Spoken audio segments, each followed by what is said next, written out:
Welcome dear aspirants. JK SSB FAA का जो paper हुआ उसके अंदर जनरल नॉलेज सेक्शन आज के इस वीडियो में हम डिस्कस करेंगे। यहाँ पे स्क्रीन पे लिखा है कैसे आप हमारा कंप्लीट फाइनेंस अकाउंट्स असिस्टेंट का बैच ज्वाइन कर सकते हैं। ज्वाइन करने का तरीका स्क्रीन पे आप पढ़ लीजिए। और अभी ये बैच ऑफर पे चल रहा है। 700 रुपीज के आसपास ये कंप्लीट बैच आपको मिल जाएगा। कुछ दिनों के बाद जब ऑफर खत्म होगी तो यही बैच 2000 के आसपास हमारी एप्लीकेशन पे आपको दिखेगा। तो ऑफर खत्म होने से पहले आप जुड़ जाइए। जुड़ने का तरीका स्क्रीन पे लिखा है, वीडियो के डिस्क्रिप्शन में या कमेंट सेक्शन में लिंक आपको मिल जाएगा। ये कुछ और हमारे एप्लीकेशन पे कोर्सेज चल रहे हैं, आप चेकआउट कर सकते हैं। अब मैं आपको फाइनेंस अकाउंट्स असिस्टेंट में जो जनरल नॉलेज का सिलेबस था वो दिखाने जा रहा हूं। ये आपका 2024 में जो एफए का पेपर हुआ उसका सिलेबस क्या था, स्क्रीन पे आप एक बार देख लीजिए। अब हम जनरल नॉलेज के क्वेश्चंस आपको दिखाते हैं। यहाँ पे आपको मैं ये भी बताना चाहता हूँ कि फाइनेंस अकाउंट्स असिस्टेंट का जो पेपर 2024 में हुआ उसके कंप्लीट एनालिसिस भी हमारे इस यूट्यूब चैनल पे आपको मिल जाएगा। फिलहाल आप हमारे इस यूट्यूब चैनल को सब्सक्राइब करने के साथ साथ बेल आइकन दबाइए ताकि आपको वो नोटिफिकेशन मिले। और एक बात यहाँ पे भूल गया बताना, वो ये है कि जनरल नॉलेज के यहाँ पे आपको क्या दिखता है सिलेबस में 30 मार्क्स, लेकिन जब आप एक्चुअल पेपर जो मैं अभी आपको दिखाऊंगा वहां पे 20 क्वेश्चंस ही आए थे, 20 मार्क्स ही आए थे जनरल नॉलेज से। जो बाकी के 10 क्वेश्चंस थे वो साइंस से आए थे। साइंस से सिर्फ आने थे 10, लेकिन साइंस से आए 20 क्वेश्चंस। ये जनरल नॉलेज के 30 क्वेश्चंस में से 20 क्वेश्चंस ही आए जनरल नॉलेज के, जो आज हम ये 20 क्वेश्चंस डिस्कस करेंगे। ओके, फाइनेंस अकाउंट्स असिस्टेंट का 2024 का फुल एनालिसिस भी आ जाएगा जैसे मैंने आपको बोला। अब यहाँ पे आप देख लो, स्टार्टिंग में आपको जनरल नॉलेज होना चाहिए था, लेकिन यहाँ पे स्टार्टिंग में साइंस के क्वेश्चंस है जो हम साइंस के सेक्शन के अंदर डिस्कस करेंगे। हालांकि साइंस के बाकी 10 क्वेश्चन आपको और मिलेंगे, यहां तक आपके साइंस के क्वेश्चन है, लेकिन साइंस के इसके अलावा और 10 क्वेश्चंस भी आपको मिलेंगे पेपर के बीच में कहीं। तो कहने का मतलब ये है, दिया था सिलेबस में साइंस से 10 ही क्वेश्चन आने चाहिए, लेकिन साइंस से आए 20 क्वेश्चन। और फिर जीके से 30 क्वेश्चन आने थे, लेकिन जीके से सिर्फ 20 क्वेश्चन आए। अब ये 20 क्वेश्चन हम डिस्कस करते हैं। क्वेश्चन नंबर 11 आपके स्क्रीन पे है। विच हिल इज द वैष्णो देवी मंदिर लोकेटेड।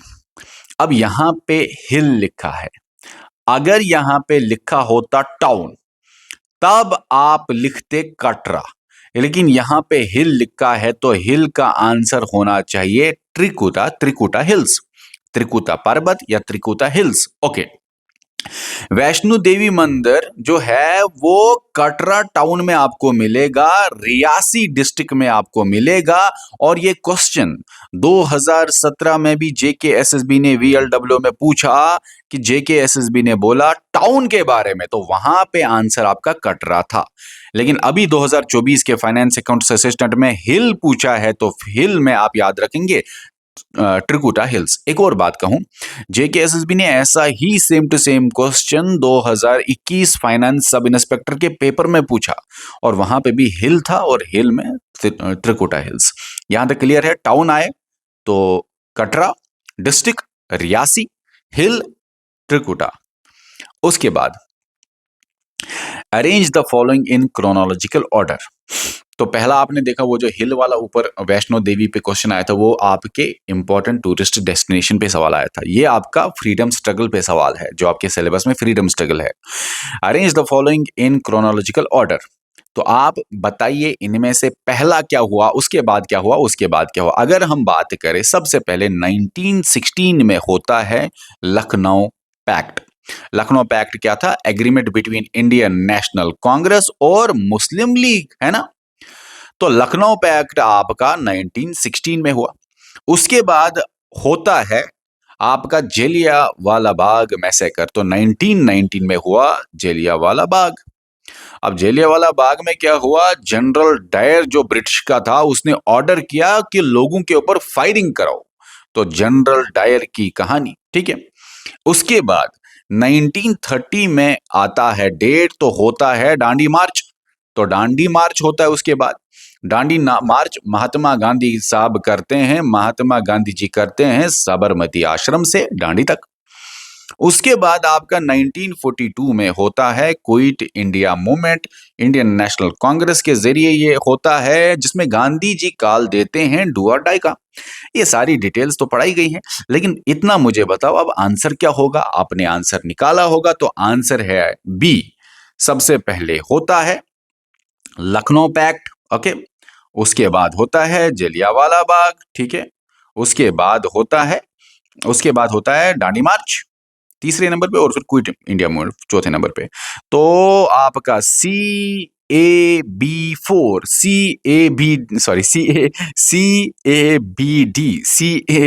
आपका सही जवाब है। नेक्स्ट क्वेश्चन पे अब हम चलते हैं। ये वाला क्वेश्चन जो है ये आपका history of Jammu and Kashmir के ऊपर क्वेश्चन है, क्वेश्चन नंबर 30। बताइए, first legislature of princely state of J and के जो प्रिंसली स्टेट था उसका पहला लेजिस्लेचर आसान है, 1934 में एस्टैब्लिश किया था महाराजा हरि सिंह ने, और इसका सही जवाब है प्रजा सभा। तो प्रजा सभा आपका इस क्वेश्चन का सही जवाब है। राज्यसभा नहीं आएगा, विधानसभा, ये सारी चीजें तो 1950 के बाद आई है, राज्यसभा, विधानसभा और महासभा तो है नहीं, तो प्रजा सभा आपका सही जवाब है। उसके बाद विच of the following is not a tributary of Jhelum river, ये आपका reverse of Jammu and Kashmir पे सवाल है। अब बताइए कौन सा ट्रिब्यूटरी नहीं है झेलम रिवर का। देखो झेलम रिवर जो है ना ये निकलता है वेरीनाग से, लेकिन वेरीनाग ट्रिब्यूटरी नहीं है। वेरीनाग स्प्रिंग से झेलम रिवर आपका निकलता है और फिर चला जाता है चिनाब रिवर के साथ मिलता है ये, ठीक है ना। ओके, अब ये जो वेरीनाग स्प्रिंग से निकला, तो ये झेलम की हम बात कर रहे हैं। तो सवाल है झेलम के ऊपर कि आप बताइए इसके ट्रिब्यूटरी कौन सा इनमें से नहीं है। अगर आप झेलम जो इसका ऐसे चलता है, इसके राइट बैंक ट्रिब्यूटरीज याद करो, हमने पढ़ाए हैं, फिर लेफ्ट बैंक ट्रिब्यूटरीज भी याद करो। देखो लेफ्ट बैंक ट्रिब्यूटरीज में पूंछ रिवर आता है, सुखनाग रिवर आता है, वेशो रिवर आता है जो आपका एक ऑप्शन है। उसके बाद रोमुशी रिवर भी आता है जो आपका एक ऑप्शन है। तो वेश रिवर भी आया, रोमुशी रिवर भी आया, ठीक है ना। ओके, उसके साथ साथ अगर हम राइट बैंक ट्रिब्यूटरी की बात करें, उसके साथ साथ और एक है पोहरू रिवर, जो भी आपको याद रखना है लेफ्ट बैंक में। राइट बैंक ट्रिब्यूटरीज में याद करो कि इसका आरपत, इसके ऊपर ट्रिक भी शायद हमने दी थी कोई, तो चलिए आरपत, लिदर और सिंध नाला या सिंध रिवर आपका ऑप्शन में है। किशन गंगा रिवर, कुना रिवर, पोहरू रिवर, तो सिंध भी आया, ये आपका रोमुक्षी भी आया, और वेशो भी आया। रोमुशी, वेशो और सिंध ये तीनों के तीनों ट्रिब्यूटरी है, लेकिन सवाल था कौन सा ट्रिब्यूटरी नहीं है, तो हमारा जवाब यही होगा। ओहो, मैंने बोला था वेरीनाग जवाब नहीं है, मैंने बोला होगा वेरीनाग इसका ट्रिब्यूटरी नहीं है। चलो गलती अगर हुई हो बोलने में तो चलो सॉरी उसके लिए, लेकिन सही जवाब हमारा वेरीनाग है, क्योंकि यही ऐसा ऑप्शन है जो नॉट ए ट्रिब्यूटरी है झेलम रिवर का। ओके, चलिए, ओके, मैंने शायद बोला होगा वेरीनाग ट्रिब्यूटरी नहीं है। चलो जो भी है, आपको समझ आ रहा है Verinag not a tributary of Jhelum, तो हमारा सही ऑप्शन सी बन गया। अब आप बताइए, क्वेश्चन है जे एंड के रिऑर्गेनाइजेशन एक्ट के ऊपर। UT created without legislature is, बताओ मुझे वो कौन सा। देखो सेक्शन 3 बात करता है formation of UT of Ladakh without legislature, तो लद्दाख यूटी ऐसा यूटी है जिसका लेजिस्लेचर नहीं होगा। सेक्शन 4 बात करता है formation of UT of J and के विद लेजिस्लेचर, जे एंड के लेजिस्लेचर, लद्दाख नॉट लेजिस्लेचर, तो हमारा विदाउट लेजिस्लेचर जो है यूटी बना वो लद्दाख है, बहुत आसान है। जम्मू तो यूटी नहीं है, करगिल तो यूटी नहीं है, जे एंड के यूटी है बट विद लेजिस्लेचर, तो हमारे इस क्वेश्चन का सही जवाब डी बन गया, 15th क्वेश्चन का डी। ओके, अब यहां पे मुझे बताइए कुद डांस जो है इनमें से कौन सा स्टेटमेंट करेक्ट कि इनकरेक्ट, करेक्ट बताना है, ठीक है। Kud dance is perform to honour the gods lok devtas as the thanksgiving ritual, जो कि सही है। देखो, अगर हम कुद डांस की बात करें, ये पॉपुलर फोक डांस है, जे&के का पॉपुलर फोक डांस है, और ये परफॉर्म करते हैं एस्टैब्लिशी डोगरा, सॉरी एस्पेशली परफॉर्म करते हैं ये जो डांस है कुड डांस, ये especially performed by Dogras of J and K, और खासकर Dogra farmers of J and K. Farmers इसलिए करते हैं ताकि ये ये थैंकिंग रिचुअल है, ये थैंक करे जो लोकल डिटीज है, खासकर लोक देवतास है, ठीक है ना। लोक देवतास मतलब लोकल डिटीज जो है, लोकल डिटीज जो भी है, लोकल डिटीज जो भी है उनको थैंक करे, किस लिए? ताकि गुड हार्वेस्ट मिले, प्रॉस्पेरिटी के लिए, प्रोटेक्शन के लिए, एग्रीकल्चर में गुड हार्वेस्ट हो। तो ये फार्मर्स जो है ज्यादातर परफॉर्म करते हैं। तो हमारा पहला तो सही है, क्योंकि कुड डांस है लोक देवता और ये थैंकिंग रिचुअल है, as a thanksgiving ritual.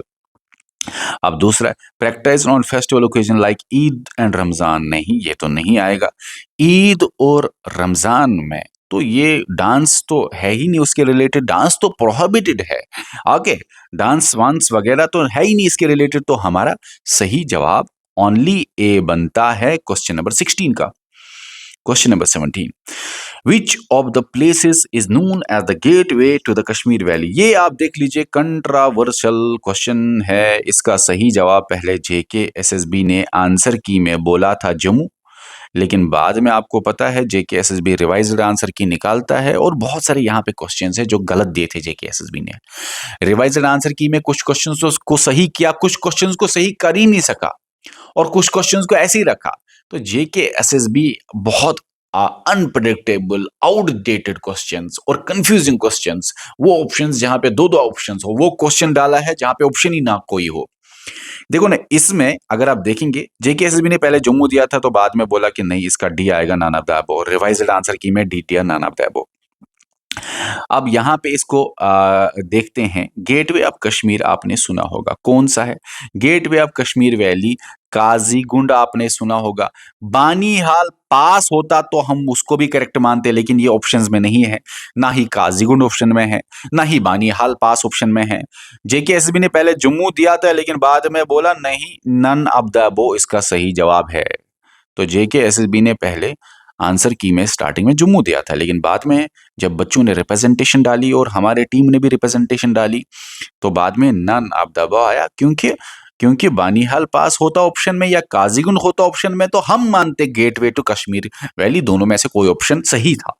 ठीक है, तो नन ऑफ द अबव इसका सही जवाब है। चलो, which pass connects Jammu and Kashmir with Ladakh, तो बताइए which pass connects Jammu and Kashmir. जब भी कोई एग्जाम जेकेएसबी लेता है, फिर जब हम बच्चों के बदले रिप्रेजेंटेशन डालते हैं जेकेएसबी में, इतने सारी गलतियां होती है, और बहुत बार जेकेएसबी करेक्ट करता है, हमारे रिप्रेजेंटेशंस को करेक्ट करता है, लेकिन बहुत बार नहीं करता, बहुत बार कर ही नहीं सकता, क्योंकि उसने क्वेश्चन वैसे ही फ्रेम किया होता है।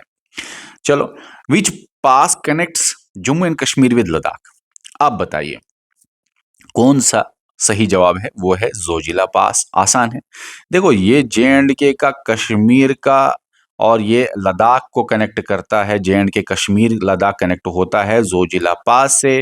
जोजिला पास से कभी कभी क्वेश्चन आता है श्रीनगर और लद्दाख के हाईवे के ऊपर, या श्रीनगर और लद्दाख को कनेक्ट करता है। अगर हम एक्चुअल देखें, जोजिला पास के इधर सोनमर्ग गांधरबल है, और इधर इसका द्रास लद्दाख है। ओके, सोनमर्ग गांधरबल, द्रास लद्दाख। तो जोजिला पास आपका सही जवाब है। नाथुला पास जो है, ये तो नाथुला पास तो आपका सिक्किम में है, जे&के के रिलेटेड है नहीं। रोहतंग पास तो आपका हिमाचल प्रदेश के साथ है। शिपकिला पास भी आपका हिमाचल प्रदेश के ऊपर है।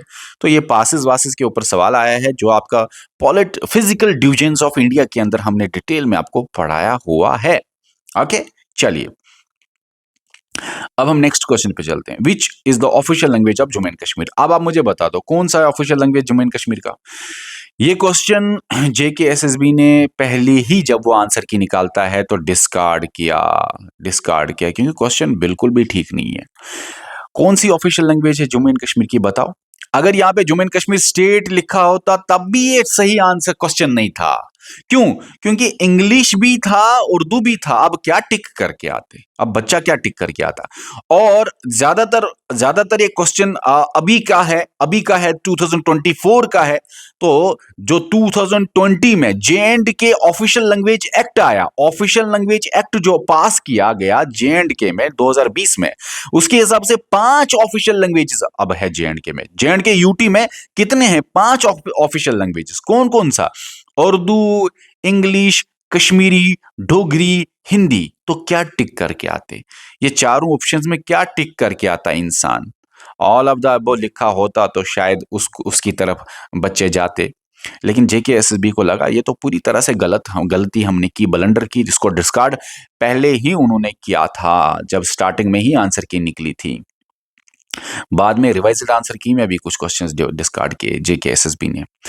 उसके बाद और एक क्वेश्चन है, arrange the following states in an order from north to south. अब नॉर्थ से साउथ तक स्टेट्स को ऑर्डर करो। देखिए बच्चा, आप अगर नॉर्थ से लेके साउथ जाएंगे तो सबसे ऊपर आपको हिमाचल प्रदेश दिखेगा जो कि ए है। फिर आपको मध्य प्रदेश दिखेगा जो कि डी है आपका। फिर आपका तेलंगाना आपको दिखेगा जो कि सी है आपका। फिर आपका तमिलनाडु आपको दिखेगा जो कि है आपका बी। और अगर आपको ये आइडिया है कि तमिलनाडु तो सबसे नीचे है तो आप इस क्वेश्चन को आराम से कर सकते थे, क्योंकि एडीसीबी यहां पे बी लास्ट में है। यहां पे बी नहीं है, यहां पे बी नहीं है और यहां पे बी नहीं है।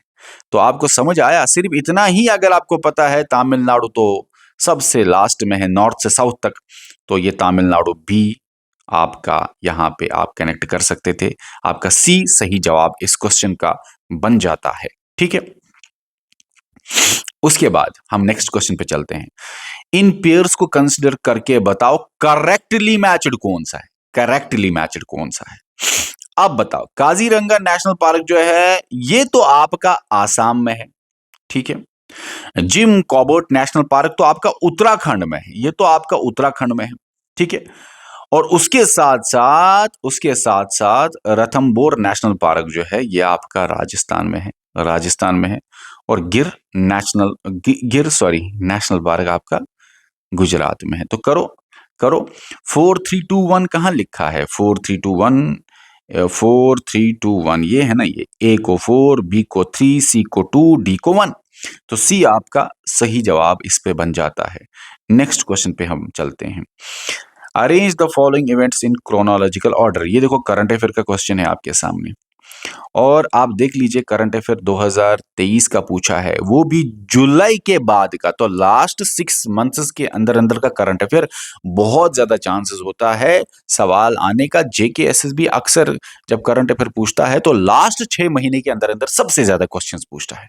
याद रखना, अगर करंट अफेयर किसी ने पढ़ा भी नहीं है और एग्जाम से पहले पढ़ना चाहता है, जेके एसएसबी एग्जाम से पहले, तो लास्ट 6 मंथ्स पे ज्यादा फोकस करो। मैक्सिमम करंट अफेयर के क्वेश्चंस फंस जाएंगे। मैक्सिमम टाइम्स यही हुआ है। अब जेके एसएसबी अनप्रेडिक्टेबल है, कभी कभी कुछ चेंजेस भी हो सकते हैं। Arrange the following events in chronological order. बताइए इसका सही जवाब। पहले क्या हुआ, बाद में क्या हुआ, बाद में क्या हुआ, बाद में क्या। अगर आप बात करें, एक सेकंड सॉरी, जुलाई 2023 में लॉन्च ऑफ चंद्रयान सबसे पहले होता है। ये जुलाई 2023 में होता है, 2023 में होता है। सितंबर 2023 में G20 समिट होता है इंडिया में। तो ये सितंबर की बात है, 2023 का एक करंट अफेयर है, क्योंकि आपका एंडिंग जनवरी में एग्जाम हुआ, ठीक है, ओके, 2024 में। उसके बाद होता है नवंबर 2023 में आईसीसी वर्ल्ड कप फाइनल, ये नवंबर में होता है 2023 में। और फिर COP 28 क्लाइमेट समिट दुबई में होता है, ये दिसंबर की न्यूज है, दिसंबर 2023 में ये होता है, ठीक है। तो आप अब बताइए, आंसर है ए, CABD। सबसे पहले लॉन्च ऑफ चंद्रयान, सी, फिर ए, फिर बी और फिर डी। तो ये आपका सही जवाब इस क्वेश्चन का बन गया। अब हम चलते हैं क्वेश्चन नंबर 23 पे। Consider the following statements. बताइए इनमें से कौन सा सही बोलना है, इनकरेक्ट नहीं, करेक्ट। ये हमेशा पढ़ा करना, करेक्ट बोलता है कि इनकरेक्ट बोलता है। Rabi crops are Son between, हाँ ये तो सही है, क्योंकि रबी क्रॉप्स जो है वो अक्टूबर एंड नवंबर में सो होते हैं, अक्टूबर नवंबर में। और हार्वेस्ट होते हैं मार्च अप्रैल में। ये तो रबी क्रॉप्स जो है ये विंटर क्रॉप्स हैं। ये तो सही है। Rabi crops require a lot of water, नहीं, खरीफ क्रॉप्स को ज्यादा वाटर की जरूरत होती है। रबी क्रॉप्स जो है ये कूल एंड ड्राई वेदर में ज्यादा अच्छी तरह ग्रो होते हैं। Rabi crops need warm weather for growth, नहीं ये तो विंटर क्रॉप्स है। मैंने अभी बोला कूल, तो हमारा ओनली ए सही हो जाता है। 23 का ए ऑप्शन सही है। उसके बाद population growth rate means, population growth rate मतलब कि कितनी इंक्रीज होती है population over a period of time. ये आप डिसाइड कर पाएंगे birth rate minus death rate से। Difference between birth rate and death rate, इसी से आपको पता चलेगा population growth rate. In which tourist place Kolahoi glacier is located, इस पे भी बहुत खतरनाक ये क्वेश्चन है, कंट्रोवर्शियल क्वेश्चन। जेके एसएसबी ऐसे क्वेश्चंस क्यों बनाता है? अगर आप देखेंगे बहुत सारी जगहों पे, बहुत सारी बुक्स पे लिखा है कि सोनमर्ग में कलहोई ग्लेशियर है, बहुत सारे नंबर ऑफ बुक्स में, बहुत सारे सोर्सेस पे, और बहुत कम सोर्सेस पे लिखा है कि ये जो टूरिस्ट प्लेस कलहोई ग्लेशियर है ये पहलगाम है। अब दोनों चीजें लिखी हैं। अगर आप एक्चुअल देखेंगे कलहोई ग्लेशियर जो है, कलहोई ग्लेशियर या कलहोई पीक, जो दोनों के दूर कलहोई ग्लेशियर की बात हो या कलहोई पीक की बात हो, ये अगर आप एक्चुअल देखेंगे ये सोनमर्ग के थोड़ा क्लोज है और पहलगाम से थोड़ा दूर है। तो ज्यादा चांसेस है, अगर आप मैप पे भी देखेंगे सोनमर्ग के क्लोज है। बहुत सारे सोर्सेज पे लिखा है कि इतना ही किलोमीटर है ये फ्रॉम सोनमर्ग और इतने ज्यादा किलोमीटर है फ्रॉम पहलगाम। लेकिन वो क्वेश्चन क्यों डालना जिस पे कंट्रोवर्सी होगी? और यहां पे आपको बताऊं जेके एसएसबी ने इसका सही जवाब पहलगाम दिया, बट ज्यादा सोर्सेस और ज्यादा अगर आप देखेंगे इसका सही जवाब सोनमर्ग होना चाहिए। हालांकि जेके एसएसबी ने इसको चेंज नहीं किया। अभी मैं आपको क्वेश्चन नंबर 30 दिखाता हूं। आप देखो जेके एसएसबी ने क्वेश्चन में क्या ब्लंडर की है, वो ऑप्शन जो है ही नहीं वजूद में वो डाले हैं। चलो, तो यहां पे आपको बता दूं कलहोई ग्लेशियर जो है मैक्सिमम बोलते हैं, maximum books, maximum source Sonamarg, और पहलगाम भी कुछ थोड़े सोर्सेस बोलते हैं, लेकिन जेकेएसएसबी कहीं से भी कुछ भी उठा के डाल देता है। तो कलहोई ग्लेशियर आप देख लीजिए, पहलगाम और सोनमर्ग दोनों फिलहाल मैं इसको इधर बोलूंगा, लेकिन आपका सही जवाब जो जेकेएसएसबी ने दिया पहलगाम दिया। अब आपका 26 क्वेश्चन है ये। कंसिडर द फॉलोइंग पेयर्स, आप बताइए इनको कंसिडर करो। और अगर यहां पे आपको ये पता होगा हुसैन सागर जो है ये तेलंगाना में है, तब आप इसको इजीली कर सकते हैं। ए को 4 के साथ जोड़ो, आपका काम हो गया, डी निकला आपका सही जवाब, अगर इतना ही पता है। लेकिन चलो कोई बात नहीं। और अगर इतना पता है, चलो अगर डल लेक का पता है, डल लेक कहाँ है? जम्मू एंड कश्मीर में, लेकिन इससे तो नहीं निकलेगा क्योंकि सी का 2 दो जगह है। अच्छा, लोकतक लेक तो सबको पता होगा, ये तो बहुत आसान है, ये तो मणिपुर का लेक है, ये तो पता है। डी का अगर 1 है, डी का अगर 1 है तो आप करेक्ट कर सकते हैं। तो ये डी है सही जवाब शॉर्ट में। नेक्स्ट क्वेश्चन पे चलते हैं। क्वेश्चन नंबर 27 क्या है? Ajanta caves was tagged as UNESCO. हाँ, ये सही है क्योंकि अजंता केव्स को डिक्लेयर किया गया यूनेस्को वर्ल्ड हेरिटेज साइट 1983 में। ये सही है और करेक्ट ही बताना है। करंटली ये जो केव्स है उनका टेक केयर ऑफ करता है ASI, archaeological survey of India. ये भी सही है क्योंकि वही अभी कंजर्वेशन, मेंटेनेंस और प्रोटेक्शन देखता है अजंता केव्स का। सही है। These caves are believed to be made in Gupta period and Wakataka period। इस पे भी थोड़ा सा इशू हुआ था स्टूडेंट्स को। देखो यहां पे आपको बता दूं, ये भी सही है और ये भी सही है, क्योंकि अगर आप देखेंगे अजंता केव्स के सेकंड फेज ऑफ डेवलपमेंट, जिसमें बहुत सारे केव्स को बिल्ट किया गया, सेकंड फेज की अगर आप बात करेंगे तो सेकंड फेज में आता है गुप्ता और वाकाटाका पीरियड या गुप्ता पीरियड के अंदर सेकंड फेज आता है। हालांकि फर्स्ट फेज या अर्लियर फेज जो था अजंता केव्स का, वो सतवाना पीरियड में बिल्ट हुए, लेकिन ये जो सेकंड फेज है वो बिल्ट हुए गुप्ता पीरियड या वाकाटाका पीरियड में। तो ये भी आप मान सकते हैं, ये सही बन जाता है।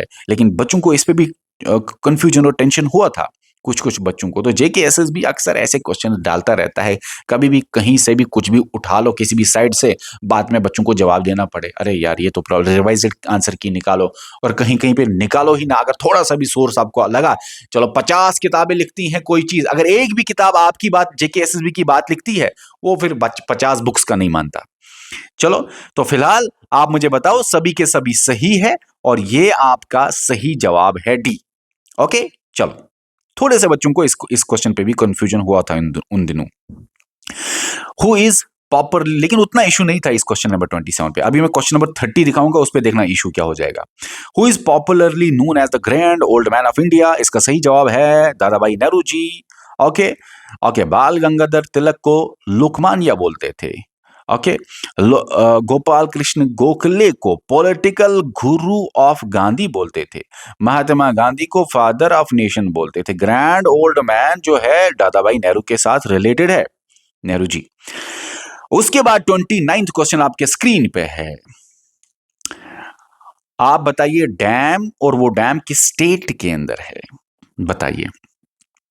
देखो यहां पे आप देख लीजिए, सरदार सरोवर डैम जो है ये गुजरात के रिलेटेड है, तो ए को 3 आएगा। ए को 3 बस एक ही ऑप्शन में है, तो सी आपका सही बन जाता है।